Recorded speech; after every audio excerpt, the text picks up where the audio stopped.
अस्सलाम वालेकुम my dear learner and welcome back to my YouTube channel. आज की जो क्लास है वो बहुत ही इम्पोर्टेंट है क्योंकि आज की क्लास में आपको बहुत ही एक अहम ग्रामर का रूल बताने जा रही हूँ जो कि बहुत कम मैंने ये यूट्यूब पे या इस तरह की क्लासेस में देखा है। मैंने बहुत मुश्किल से ढूंढ के ये कुछ रूल ऐसे थे जो मुझे नहीं थे आते, जो मुझे पता था ये एग्जिस्ट करते हैं ग्रामर में, लेकिन वो बहुत ज़्यादा बहुत से टीचर अवॉइड करते थे उनको पढ़ाने में। लेकिन मैंने सीखा तो आज जब मैं पढ़ रही थी तो मुझे वो रूल यहाँ ये इस लाइन में नज़र आया, तो मैंने कहा कि आप लोगों को इस बारे में बताया जाए। तो स्टार्ट करते हैं आज का आर्टिकल। आज का आर्टिकल स्टार्ट होता है this from first line. This refers to the report analysis 1 year of Gaza war and impact of Pakistani boycott। आपको ये जो आज का आर्टिकल है जी, ये कहाँ से है जी? ये डॉन न्यूज़ से है, ठीक है जी। और ये लेटर वाले पोर्शन से लिया गया है, तो आप डॉन न्यूज़ पे जाके ऑनलाइन इसको पढ़ भी सकते हैं। दिस का मतलब क्या है? ये रेफर्स हवाला देती है टू दी रिपोर्ट्स को। कहते हैं कि ये जो मेरा आर्टिकल है, ये जो मैं जो लेटर लिख रहा हूँ, this refer to the report, कहता है ये रिपोर्ट का हवाला देती है। अब रिपोर्ट का नाम क्या था? Analysis 1 year of Gaza war and the impact of Pakistani boycott. ये 7 अक्टूबर को ये रिपोर्ट शाया की गई थी, जिसका वो जो उसका टाइटल था एनालिसिस किया गया है 1 year ऑफ गजा वार, 1 साल गजा में जो वार है उसका, और इम्पैक्ट असर ऑफ पाकिस्तानी बाइकाट, पाकिस्तानी जो बाइकाट किया उसका क्या असर पड़ा है जी इसराइल पे, ठीक है जी। अब नेक्स्ट है कि आई एम अफ्रेड, कहता है कि मैं खौफजदा हूँ। द इकनॉमिक एनालिसिस, मैं खौफजदा होता हूँ। द इकनॉमिक एनालिसिस कहता है जो इक़्तिसादी एनालिसिस है, प्रेजेंटेड वाज नॉट रोबस्ट, ठीक है। प्रेजेंटेड पेश किए गए, एनालिसिस वाज नॉट रोबस्ट कहता है वो मजबूत नहीं थे, ठीक है। वो जो पेश किए गए थे एनालिसिस वो क्या थे? वो मजबूत नहीं थे। रोबस्ट का मतलब होता है मजबूत होना। अब आप देखेंगे मैम ये तो इतना इजी है, इसमें मुश्किल क्या बात है जो आप कह रहे हैं कि बहुत ही अहम ग्रामर का रूल है। अब मैं आपको अगर इसकी मीनिंग दोबारा से पढ़ती हूँ तो फिर आपको पता चलेगा कि क्या मैं आपको बताना चाह रही हूँ इसमें। देखिए, आई एम अफ्रेड, में खौफज़दा था। द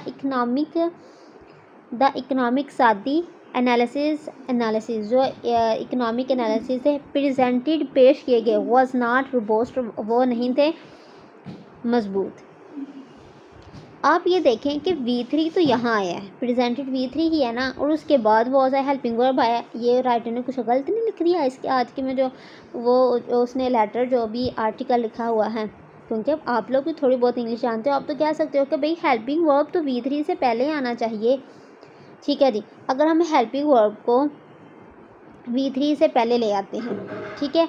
अगर हम ये कहते हैं I am afraid the economic analysis was presented, जो पेश किए गए थे, जुमला सही बन रहा है, नॉट रोबस्ट, ठीक है। तो फिर अब ये जो आ रहा है वर्ब आ रहा है, फिर इसका हेल्पिंग वर्ब कहाँ जाएगा?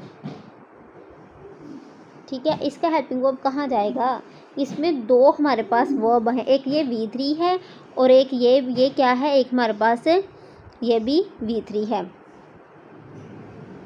तो आप अब ये देखें कि आपको कुछ खिचड़ी नहीं लग रही इसमें, जो लिखा गया है, ये वाला जो लाइन लिखी गई है।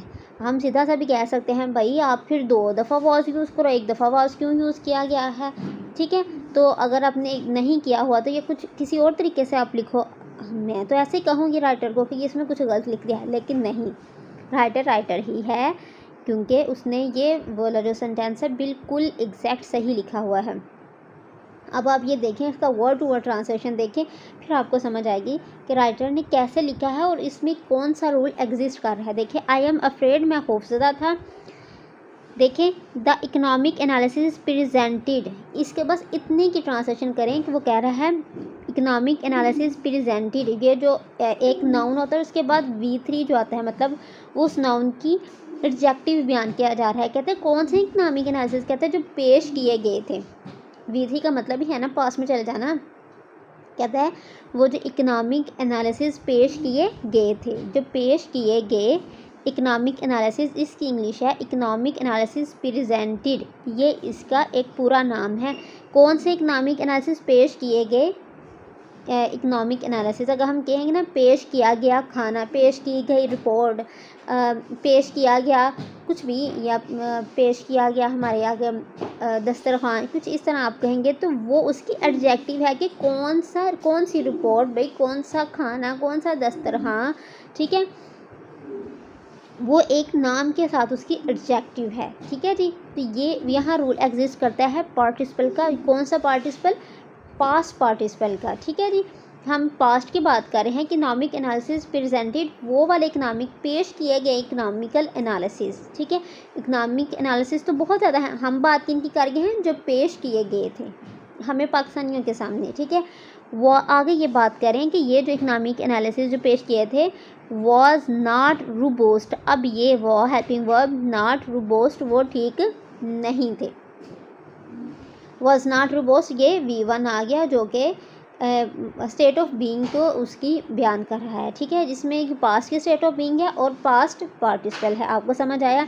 अगर नहीं आया तो मैं आपको 2-3 और एग्जांपल्स देती हूँ ये किस तरह लिखे जाते हैं। आप ये देखें कि अगर हम ये कहें कि पेश किया गया खाना ख़राब था, खाना तो बहुत ज़्यादा था, उसमें 10-12 वो डिशेस पड़ी हुई थी। अब आपको जो दिया गया आप उसके बारे में बात कर रहे हैं। आप कहते हैं जो मुझे दिया गया था, हमें दिया गया था, पेश किया गया खाना ख़राब था।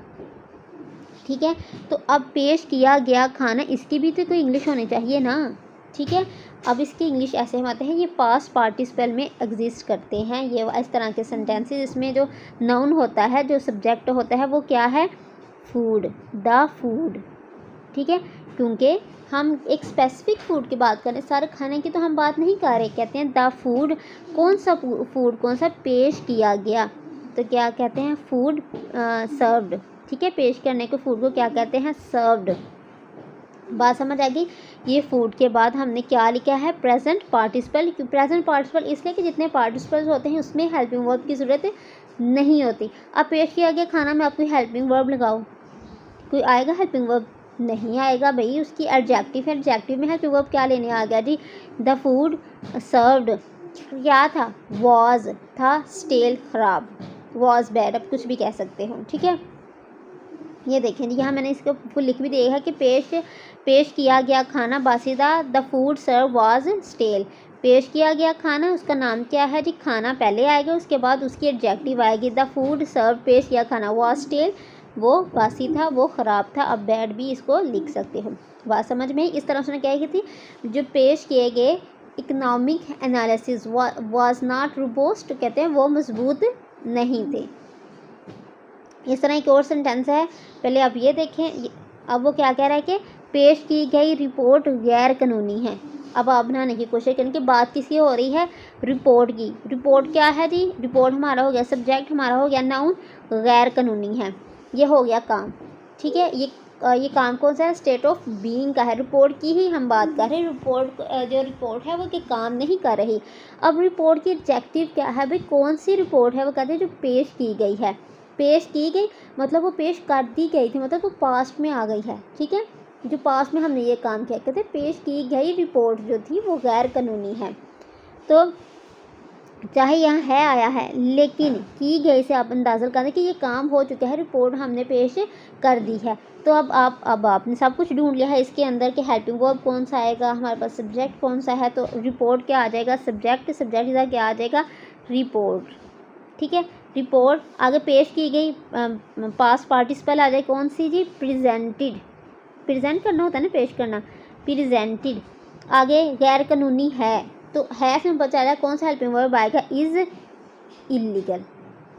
The report presented is illegal. जो रिपोर्ट पेश की गई है वो क्या है जी? वो इलीगल है।